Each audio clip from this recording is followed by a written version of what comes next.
Baadhi ya wakazi wa Temeke wamesema ujenzi na ukarabati wa miundombinu hospitali ya rufaa ya mkoa wa Temeke umeimarisha upatikanaji wa huduma ya afya ya mama na mtoto katika hospitali hiyo. Wakizungumza na TBC, baadhi ya wakazi wamesema uwepo wa vifaa vya kisasa na wataalamu waliobobea imekuwa ni msaada kwa wanawake wanaokwenda kujifungua katika hospitali hiyo ya umma.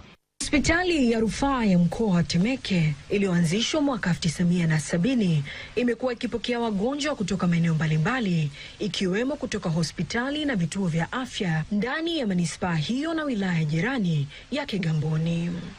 Kwa kuliona hilo, uongozi wa hospitali hiyo umekuwa ukifanya maboresho mbalimbali ikiwemo uwekaji wa miundombinu ya vifaa vya kisasa ili kuboresha huduma ya afya ya mama na mtoto.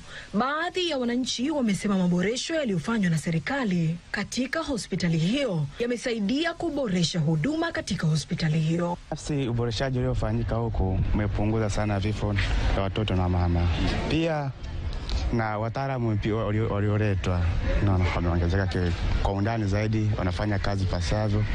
Huduma zao kiukweli ziko vizuri, wanajitahidi, wanatoa huduma nzuri kwa wakati, ukimwita daktari na kusaidia na wana majibu mazuri, yani wako vizuri. Huduma ni nzuri sana. Nimejisikia vizuri. Kwanza tarehe nilopangiwa hapo ndio imekuwa hivyo, namshukuru Mungu. Akizungumza na TBC, mganga mfawidhi wa hospitali ya rufaa ya Temeke, Dr. Joseph Kimaro, anasema vyumba vya kujifungulia vimeboreshwa na kufungwa vifaa maalumu. Chumba kina kifaa maalum kinachoitwa cardiotocogram, yani CTG. Hii kazi yake inaangalia mapigo ya moyo ya mtoto, mwenendo wake unavyokwenda.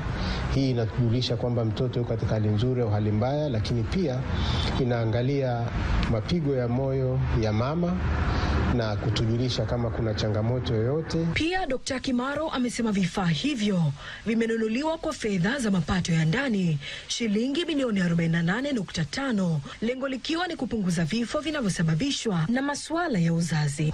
2022-23 tulikuwa na kama vifo 13 vya kina mama mwaka mzima. Lakini ukiangalia sasa hivi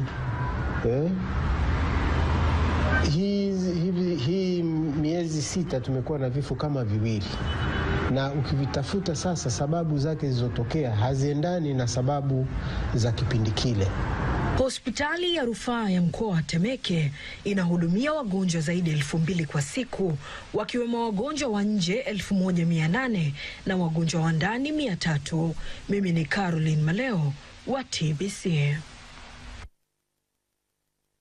Yake